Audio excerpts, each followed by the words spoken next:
Alright, so check this out. This is the camera I've been using ever since April of 2019. This is a Panasonic G85. It's a pretty low-end mirrorless camera with a micro four thirds sensor, as you can see right here. This camera's actually been really great for me. I paid $700 for it, and then I proceeded to break the kit lens for it in the 2019 Christmas special. And I upgraded to this Olympus 12 to 40mm constant f2.8 aperture lens, and this lens has actually been really nice. It's a macro lens, it can focus super close on things, but I've been getting really tired of the poor low light performance that this micro four thirds sensor gives. This poor camera has been through quite a bit of abuse. It's been in multiple car washes for multiple videos, being soaked with reclaimed water. I've shot with it in the rain and the snow multiple times, and it's also even fallen off of a tripod, which is how I broke the lens trying to shoot the 2019 Christmas special. As I said, guys, that camera has been very good, especially for a $700 camera, but today I'm finally upgrading to a Canon R5.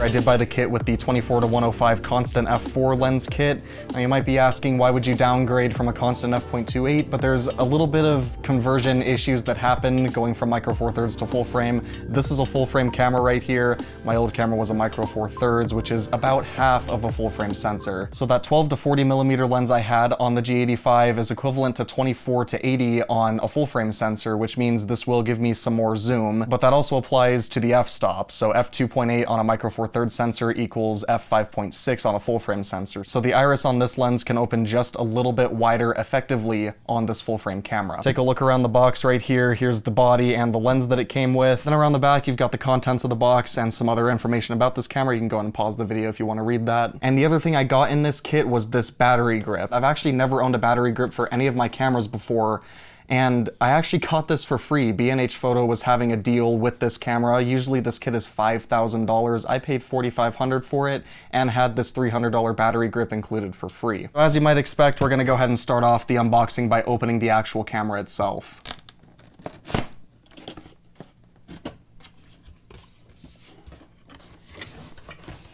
So at the top of the box, we have our warranty card that I guess I could fill out and send in. I probably will because this camera was so expensive. And we also have this image.canon promo thing. This kind of looks like a cloud service that they provide. This is actually the first Canon camera I've ever owned, so I'm not entirely sure what this is. We also, of course, have the instruction manual for the R5. And then up next right here is the battery and the charger. This is a USB-C cable right here. You could use this for data transfer from the camera directly to a computer. Here's our lens hood. These are extremely helpful for reducing glare when it's sunny outside. It's a pretty basic plastic lens hood. It says Canon right there on the top, so yeah. This feels like a bag for the lens. Yep, it even says right here, lens case. You're not gonna be able to see that through the bag. Yeah, there you go. This is a case for the lens. It's fake leather on the bottom, and it's actually pretty soft up here. That's pretty nice. I didn't think it would be coming with this, but hey, I'll take it. That's nice. And we of course have the red and black strap for this camera, and as you can see, it says EOS R5 on it, and it does. It says Canon right there. We'll pull out the next piece of plastic. And this is the body right here. We're gonna save that for last, and I'm gonna start with the lens right here. And the first impressions are this thing is pretty heavy. So we're gonna slide the box off to the side and take a look at this.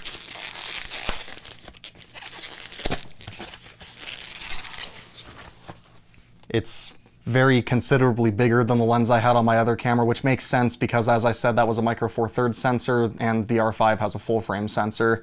We also have a lock for the zoom right here.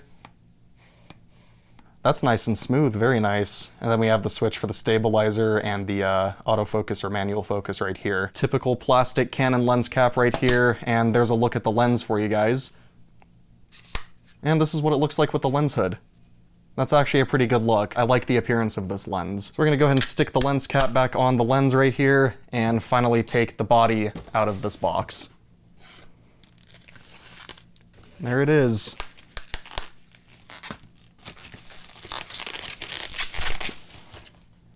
And there's the R5 body, guys. Check that out. It feels really nice in my hand, even without a lens on it. And one of my favorite things about this camera is that it actually does have a flip-out screen. That was one of my biggest complaints with Sony's cameras. I know their newer ones are starting to have this on the newer A7Ss and A7s. Up here we have our secondary screen, and under this lens cap is where we're gonna find the full-frame sensor. And it looks like it ships with the shutter closed. But as you guys can see, the sensor on this camera is a lot bigger than the one on the G85. Look at that. Here's your micro four thirds and here's your full frame. We're gonna go ahead and put the lens on the body. So we'll line up this red dot with this red dot, right like that, and twist it on. And there it is. So here's our fully assembled R5 with the 24 to 105 millimeter lens installed. And it's big. It's a nice big camera. It's got a nice deep hand grip right here, and it just feels quality. It feels more quality than my old camera did, but for $5,000 it better. Let's go ahead and find that battery in this pile over here. Here it is.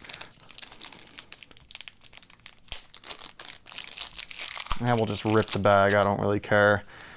So it comes with a little plastic cover on the bottom. That just kind of snaps off like that.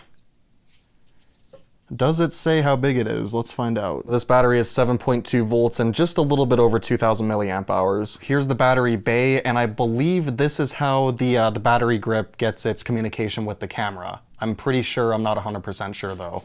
Either way, for now though, we're just gonna go ahead and slide the battery into the camera, and we'll give it its first startup ever. Go ahead and open the screen, make sure you guys can see that, and we'll turn it on.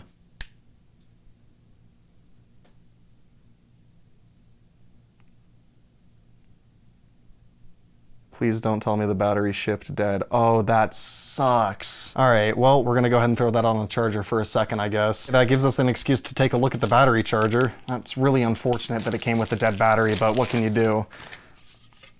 Yeah, pretty simple. It's got the flip out prongs. This is where you stick the battery. This is how you can tell how charged the battery is, which is actually really nice because the charger for the G85 just had a green light while it was charging that would turn off when it was full. This one will flash once for 0%, 2 times for 50%, 3 times for 75%, and just be on solid when the battery is charged. So let's pull the battery out of the R5 that we just put in, and we'll go ahead and slide that right onto the charger like that. So while we have the battery for the R5 charging, we're gonna go ahead and take a look at this battery grip. Now the box is pretty small for this, which I guess you'd expect because all that's really in here is a battery grip. On the front here it says EOS accessories, and this is the BG-R10 battery grip. And as you can see, it is the style that slides into the battery bay of the camera. One thing I actually did like about this camera is the fact that the battery grip doesn't go into the battery bay. They actually have a connector on the bottom of the camera that the battery grip slides into, so you would keep a battery in the camera and another one in the grip. The only downside to that is when the battery inside the camera body itself dies, you have to take the battery grip off to get it out and charge it. Now I actually never had the battery grip for this camera, but my friend Foxton did. He's actually the reason I bought this camera. He had this body and this lens during high school, and I really liked it, and it was cheap, so I picked one up. But we've all graduated to full frame now. With that explanation out of the way, we're gonna go ahead and take a look at this battery grip.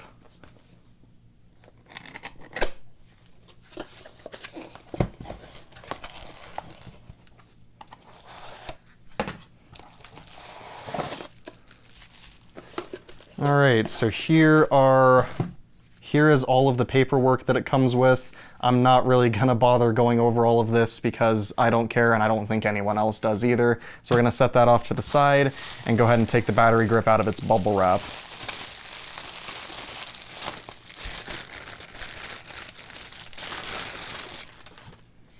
And there it is right there.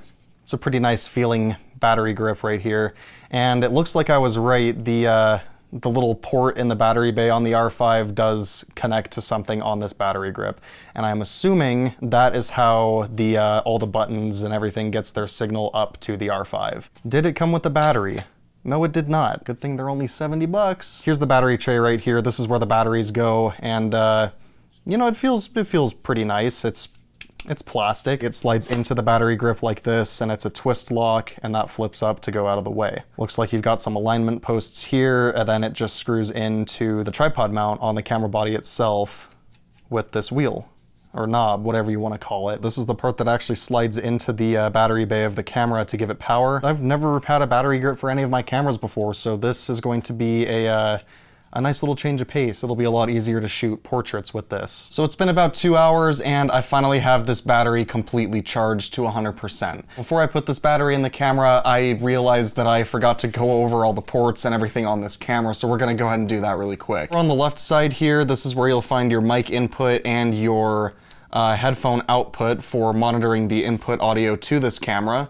This is something my G85 could not do. The G85 did have a microphone input with a really crappy preamp, but it didn't have this headphone output, which is going to be very nice for video production with this camera. We have our USB-C and unfortunately our micro HDMI. I'm pretty sure the EOS R, the baby brother to this camera, has a full-size HDMI output, so the fact that the big brother, the expensive one, has a micro HDMI is quite annoying. That's the same port that my G85 has, and they wear out pretty quick. Up on the top here we have our power switch, our hot shoe where you'd mount a microphone or a flash module, our mode button surrounded by a wheel.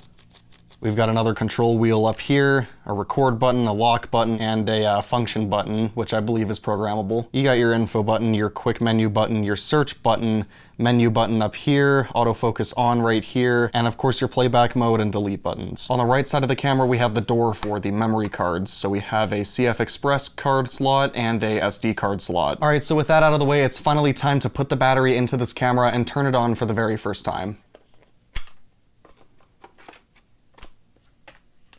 We can see that the battery does in fact have a charge as the secondary screen turned on. So we're going to go ahead and open up the main screen on this camera and turn the power switch to the on position.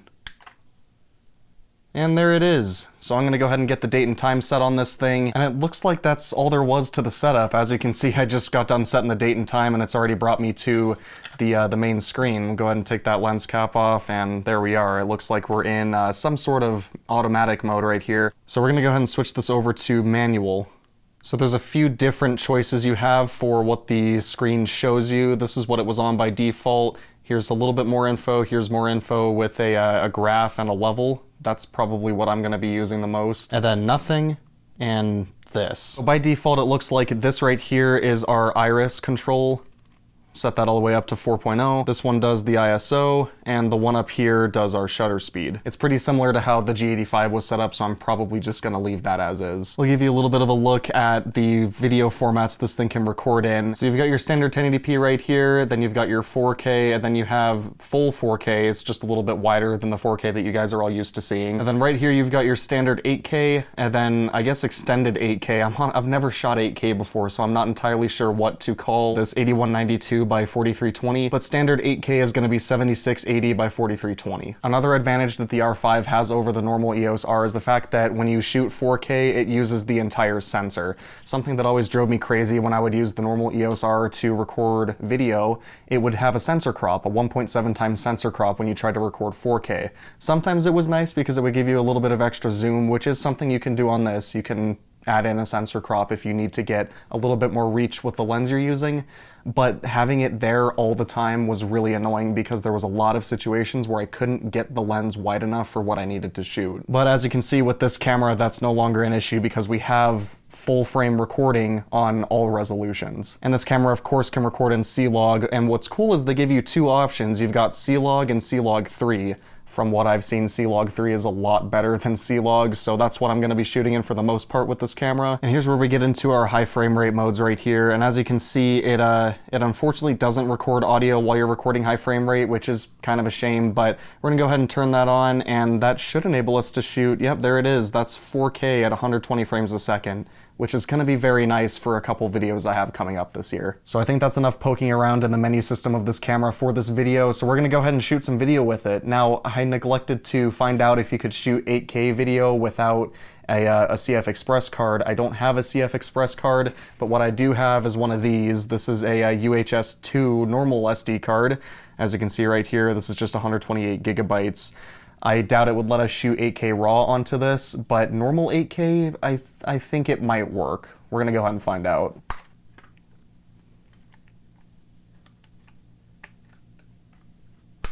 Yep, I was kind of sort of afraid of that. Okay, so we can shoot IPB 8K, but not all I 8K, which is, for this video, it's gonna be fine. This video is 4K anyway. Before I shoot anything with this camera, we're gonna give this card a fresh format. As you can see, we've used 70 gigabytes of this card already. What's on this card is actually the unboxing of the MacBook Pro, and that video has been released, you know, about a month ago, so I don't need it anymore. Now, it's got a 15-minute recording limit, and that's not because of the size of the card. The card can hold more than that. I'm not sure how much more, but it's a heat limitation. As you guys know, Canon has heat issues with their cameras, and when you're shooting 8K video on a camera like this, it's just gonna happen, unfortunately. All right, so you're currently hearing me through the microphone of this camera right here, and now you're seeing the 8K footage from this camera. It's really good in-body image stabilization, and it gets even more noticeable when I zoom in on this camera right here. Like, that's rock steady, and I really like that. We'll give you a little bit of a look around the studio right here. So right here we've got a monitor, which is actually playing the feed from the good old G85 right here. And it's actually just an iPad mini with the remote image app for this camera being mirrored to an Apple TV and then onto this screen because I only have one HDMI cable, a micro HDMI cable, and that's being used for the Sony no, sorry, this is just a normal A7 III over here. Shouts to Foxton for letting me borrow this for this video. And there's the output from the A7 on this monitor over here. And we've got all the lights, everything's all lit up nice and beautiful. But yeah, there's a quick little demo for you guys there. I love that shallow depth of field, even with f4.0 that this camera gives us. As I said earlier in the video, this is still technically a wider open aperture than the f2.8 lens that you're actually looking at me through right now, because the G85, of course, is a micro four thirds sensor, and everything, when you convert it into the full frame world, gets doubled. The 12 to 40 millimeter lens on the G85 would be equivalent to 24 to 80 on this, and f2.8 on the G85 is equivalent to f5.6 on the EOS R. Super impressed with that stabilization, guys. The G85 had okay in-body image stabilization, but this is next level. How's the autofocus? Oh, it's good. It's very good. Yeah, that's nice. That was another big complaint I had with this camera right here, is the fact that the autofocus on that thing sucks. All right, so that was a 2-minute and 22-second video. Let's go ahead and see how much space it takes up. 11.2 gigabytes for 2 minutes. And that's the low end 8K that this camera can shoot. So definitely good to know that I can shoot 8K onto an SD card with this camera, but I'm definitely gonna have to pick up a CF Express card if I'm gonna be shooting 8K RAW. I also really like that Canon's mirrorless cameras close the shutter when you turn the camera off, so the sensor isn't exposed when you take the lens off. That always drove me insane that the G85 didn't close its shutter when you turn the camera off. Very nice touch, Canon. I really like that. So there you go, guys. That is going to be it for the unboxing of my very long overdue camera upgrade, the Canon EOS R5. I've been wanting one of these freaking forever, and I'm glad that I was finally able to pick one up. Now, the total damage for this camera was just a little bit over $4,800, but as I said, I got it on sale. It was $500 off on B&H, and it also included that $300 battery grip for free, which is great because if I were to buy the camera at its normal price and the battery grip at full price, I would have spent, what would that be, $5,700 bucks? Anyway though, guys, that is going to be it for this video. Again, big shout out to Foxton for making the music for this video and all the other videos on this channel since 2021, and for letting me borrow his Sony A7 III. And until the next video, guys, that is going to be it. Hope you enjoyed it, and as always, thank you for watching.